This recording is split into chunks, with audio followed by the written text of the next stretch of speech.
All right, next up on the show is Zack Mofield from Defiance, Ohio. Zack, what's going on? Hey, Jeb, I appreciate the time. Thanks for the time to answer the question here. Appreciate it. For folks who listen to Monday Mondays, you may have heard Zack's name before because Zack wrote us an awesome 5-star review on Apple. So we tracked him down and made sure that he got on the show with us. Zack's a good friend from the Outbound Conference. We've known him for a while. And the only thing that's wrong with Zack is that he's an Ohio State fan. Ohio State beating up on all the SEC teams. It's breaking my heart. Yeah, well, hey, I appreciate it. Yeah, it was good to see a win. I'd love to come down to Atlanta and watch it, but I need to sell some more stuff before we can afford those tickets, right? I don't know how much those tickets are, but they got to be just freaking expensive. Exactly. Yeah, they're upwards of two grand a piece so Ugh, far. So I'm not sure I'm not sure I would get $2,000 worth of enjoyment out of watching Ohio State play Notre Dame. yeah, I don't know either. I think the couch is where it's going to be on Monday. So. Very good. I like it. Very good. All right, well, what's happening in your world? Yeah, so I was super excited when I heard about this Ask Jeb. I remember when you used to have the text Jeb questions, and I've done that a couple times. But to have an opportunity to ask a question to potentially help other people out as well, so I definitely wanted to hop on. So for me, just a brief background. My role involves engaging with customers and prospects who only would potentially buy my product if they first secure a deal themselves. So the question I have is, what advice would you give to someone whose ability to make a sale depends on their customer actually winning and securing a deal first? What advice can you give to people who are in that situation? I was just out with a rep in Oklahoma with one of my clients, and we were doing field rides. And that's exactly not all of his deals were that way, but some of his deals were that way where he was going in with a product, and his customers are typically civil engineering groups. So they've got to win a bid in order for them to use this product. And he was working with one where they had, multiple bids out, and he was supporting that. And then I was with another rep doing exactly the same thing. And this was a rep that we went in and actually talked to the customer about what their win rate was. So we first of all wanted to know what they were planning coming up. And again, these customers knew what they were going to be working on. They knew what they're going to be bidding on. And we found out that only about 10% of the deals that they bid on, they win. So if you think about it, they had 100 deals that they were bidding on, only 10% of them were going to win. And it's a kind of a weird place to be because I've never been in that situation in a selling standpoint where I'm selling something, but my customer can't buy my product until they win something from another customer. It's happened like every once in a while in the training world. Like we're sitting on the sidelines, and if they close something big and then they do a hiring push, then they'll bring sales gravy in to do the training. But it's really, really rare. So as I was doing that, Zack, I was thinking about this same problem. I didn't expect your question on it, but I was thinking like, what a kind of a weird place to be, and what is your role in that? Because the natural place for the salesperson is going to be, I want to close, and the natural place is I want to go push them to win, and like, what can I do to help you win? And as I started thinking about it, I thought, well, the number one thing you want to do is be a really good partner. So if they do win, and they're going to win some of those deals, they want to give you the deal. Like they want to buy from you. Now, I'm assuming you got competitors, so that there are other competitors that are in the mix that they could buy from those competitors too. And the same thing with this rep I was working with. He's got competitors out there, and they could just as easily buy the product from their competitors or buy it from him. So as Tyler and I are out there going through this process, I'm thinking, okay, well, number one is I need to be a really good partner. I also have to be someone that they enjoy working with. So the relationship has to be there.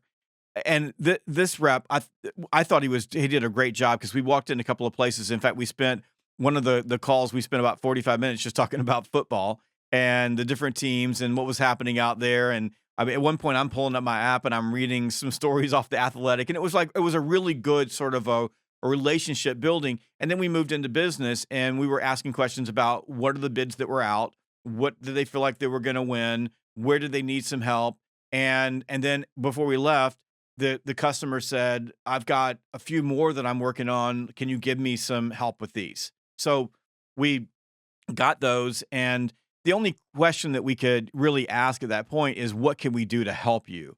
And there's not a lot. Like there's not a lot that he can do from a civil engineering standpoint when they're given a bid to a county and the county's got to award the bid and they're not going to get anything until then. So I felt like, okay, A, I've got to have a good relationship. B, I've got to be helpful. So I've got to be there for them, help them with their bid process, make it super easy for them to work with me so they want to work with me. So I'm increasing their motivation. And then over time, I think you got to be competitive. I mean, you do have to know where you sit so that they want to come to you, and you have to. And what I want to be is I want to be so good have such good of a relationship. Let me say it this way, so that if they win the bid, or if they sell the deal, that if I'm not the if I'm low, if I'm high, like if my price is high or my terms and conditions are wrong, that they like me so much that they come to me and say, I really want to give this to you, but I need you to be here in order for me to do this project. Because especially in these bid situations, they're bidding the project at a certain number. They have to make a certain amount of money. If my cost is too high and it pulls margin out that they don't need to be pulled out, they're probably not going to do business with me. And I see you smiling, so it sounds like we're in the Yeah, same yeah, ballpark, no, right? it's like you've said exactly what happens a lot of the times is like they bid the project out, right, with my component in there, and then or somebody's component, Yeah, my competitor or whatever, and then if they win, it's like, oh, okay, they win, now they need it to be at that price yeah. because they factored that in. So exactly. So, and then you've got to be reliable and show up. Now, I've got another client of mine who is in the capital equipment space. And one of the big problems they had was they were putting out a lot of quotes. Like they were doing all this research, pulling all these crazy configurations together, getting specs. They would spend an hour, calling manufacturers, getting all these specs together to put it together for an architect or a general contractor who was doing a build and then was gathering up all this information to put in their bid to their customer. It's a lot of time to do that. One of the things that we noticed was that it was taking so much time that the salesperson people weren't able to do other things or pay attention to other customers. So we did an analysis. Now this is like 5 years ago, but we did an analysis of all of the businesses that we were giving quotes to that were reselling our product and their product. So we were part of the pass through on the bid. And we looked at all the ones that we were consistently doing bids for that were never buying from us. And this was important because if we're basically doing free consulting, like we're putting together all this work and they're never buying from us, why do we keep doing that? I want to be a good partner, and I want to be have a good relationship with you. And I don't suspect or expect that I'm going to win every deal. I mean, that would be I have got competitors out there. I'd like to, but I don't expect I'm going to win everything. If my competitor wants to buy the deal, they can probably beat me in a few. But I also don't want to do all this work for people who never buy from me.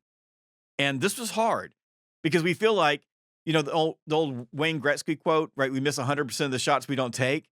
But if we're missing 100% of the shots every single time, maybe we should stop taking that shot. So we had some pretty frank conversations with a number of these businesses, and we said, we are no longer going to give you quotes if you don't buy from us. And we explained it takes us a lot of time to do this. So we're happy to support you, but you're going to have to give us some business. Some of them, Zack, just went away. They never came back again. We never saw them again. And you know what?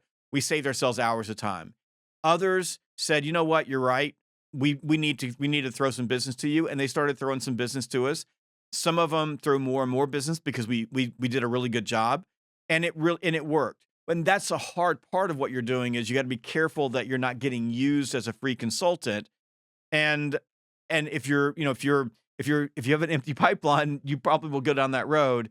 But I would look at all of those variables, but I don't know much other that you can do unless they took you with them and their presentation to their customer, and then you were part of their presentation. Outside of that, there's not a lot that you can do other than great relationship, be a really good partner, be super responsive, and then watch your back so that you don't get used by people who never intend to buy from you. Yeah, no, I appreciate that. That's some great bullet points. I wrote some of them down here, but I'll definitely listen to it when it comes back out and jot them down more. But I think that's a great point too, is like as salespeople, we want to win so much that we become a quote factory. and it really bogs down potentially how complex your quoting system is, potentially the Yeah. back end, right? So I think having those frank conversations with people, it's either you're gonna shift one way or the other, right? They're either gonna buy or you're gonna quit doing work, and Yeah. as you always like to say, right, bend the win probability in your favor. Yeah, and that, you remind me of one last thing I think that we left out there, and that is, if once you have established people that are buying from you and you've got time to work with them, in some cases, depending on the product or the configuration, you can actually bring your expertise in with them to help them think through problems that they wouldn't have thought through otherwise. Like, you can start thinking about, we should do these specs in this situation, or we should do this configuration, or we should do it this way, and that could help you win the bid. That's really hard to do if you're a quote factory, because all you're doing is just you're running as hard as you can, pulling things together, versus being able to take the time to think strategically and think critically about what you're doing. Yeah. No, agreed. Absolutely. All about bending the win probability, right? That's exactly right. Love it. Very good. Well, Zach, it's so nice to have you on the show, and so nice to see you. And I do sort of kind of hope that Ohio State wins. I kind of have to hope that way because my best friend Anthony Iannarino lives in Columbus and is an Ohio State nut job. So, but it's hard for me as an SEC fan to do anything, any type of cheering for the Big Ten.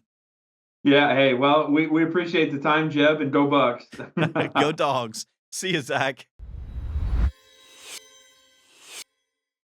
Thank you so much for watching this video. Please make sure to click like and subscribe so you never miss a single video. And if you want more sales training content, go to learn.salesgravy.com.